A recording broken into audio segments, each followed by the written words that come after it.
Tugiye gukora application iteranya imibare ibiri muri Java. Ikintu cya mbere ni ugufungura NetBeans. Igihe NetBeans iri gufunguka, urumva twabinyuramo gakeya. Ni ugufata text field ebyiri, imwe ijyamo umubare wa mbere, indi ikajyamo uwa kabiri, ubundi hakaza indi text field ijyamo igisubizo. Uza hano kuri file, new project. Ni byiza gukunda gukoresha iyi ant java application. Next ukavuga ko tugiye gukora porogaramu iteranya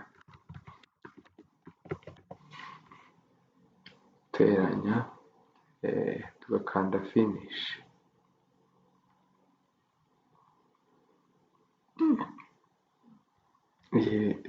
Tugomba gushyiraho fomu zishushanyije.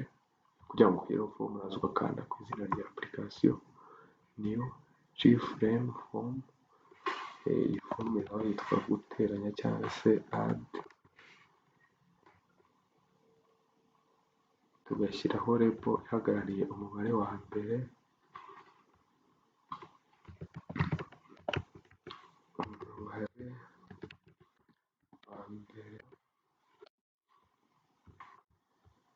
tugashyiraho label ihagarariye umubare wa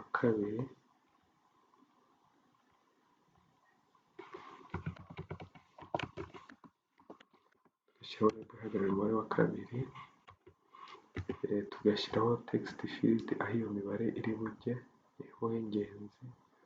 Shyiraho text field ebyiri, gusiba ibirimo nibyo byiza kugira ngo bize nta kintu kirimo. Ikintu ugumana mu mutwe ni id z'izi text field. Ukanda kuri change variable name, ugahindura ukavuga ko ari text y'umubare wa mbere. Text ni rimwe bivuga text y'umubare wa mbere. Ubwo naha kabiri ndavuga ngo text umubare wa kabiri number 2. Ndashyiraho akabuto gashinzwe guteranya, kaba kitwa add.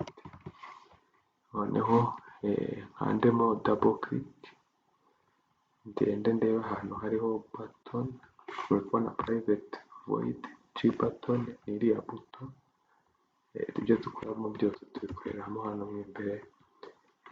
Rero icya mbere ni ugufata umubare wavuye muri text field iriya ya mbere. Urabona ko hano hari text field ya mbere. Kugira ngo ufate umubare urimo hano rero nisaba gukuruya id yo mo hano, nkayikurura gute? Nkayikurura muri value yitwa string. String irajyamo umubare wa mbere niwo nise n rimwe, urangana na text box y'umubare wa mbere, urapestinga. Reka tubikore paste, ugashyiraho fonction akadomo paste akadomo, ugashyiraho ikintu bita get text. Iyo kizanye uramanuka ugahitamo ugakanda kuri tabulation, umanuka ugahitamo ugakanda kuri tabulation, ugashyiraho virgule gasoza. Hano ubashije gufata umubare wa mbere uwukuye muri text box. Tugiye gufata umubare wa kabiri kugira ngo twite ujyamo umubare wa kabiri urangana na text box y'umubare wa kabiri twakoze. Ni umubare wa kabiri. Kugira ngo tuyifate turayikopiya hano, tugende tuyipestinge hano imbere, tuyikore get text. Noneho kubera ko ari uguteranya, ntabwo izi value zaje muri string, kandi ntabwo umuntu ashobora guteranya string kuko ni amagambo. Dukeneye kuyihindura mu mibare ifatika. Turadeklara integer ijyamo number 1, ihinduwe muri integer birangana n'iyi hari ifata string ikazihinduramo integer bayita integer dot pass int kandi database ikijyanamo tugiye guhindura n rimwe tuyihindure muri integer tugiye kuyikura muri string tuyijyana muri integer kugira ngo tubashe kuyiteranya mu buryo bworoheje. N'iya kabiri nayo ni uko turi buze kuyigenza kugira ngo ibe muri string igaruka mu mibare tugashyiramo n kabiri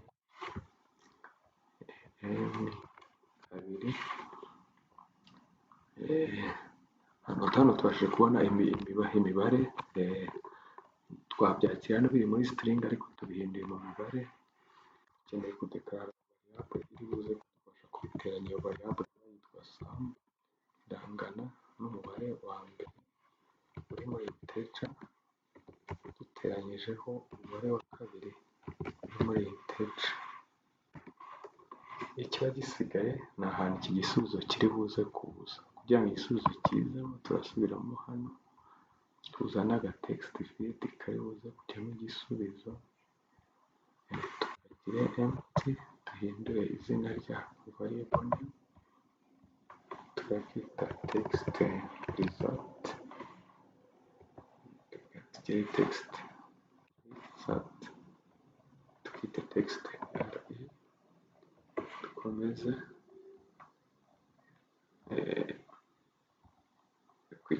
kugira ngo dushyiremo iki gisubizo duhamagara ako gatext field kitwa gutya tugashyiraho function yitwa set text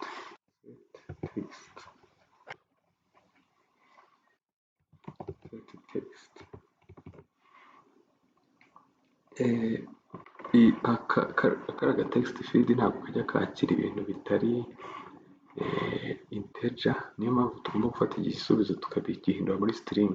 Ntabwo akantu kajya kakira ibintu biri integer kakira ibiri string. Kugira ngo tubihindure string turandika ngo string dot value of iyi function ifata ibintu biri integer ikabihindura muri string. Ni ukuvuga ngo turashaka ko igisubizo cya some gihinduka muri string kugira ngo kibashe kugaragara muri text box. Ugeze hano uba warangije, kiba gisigaye ni ukuraninga application yawe run file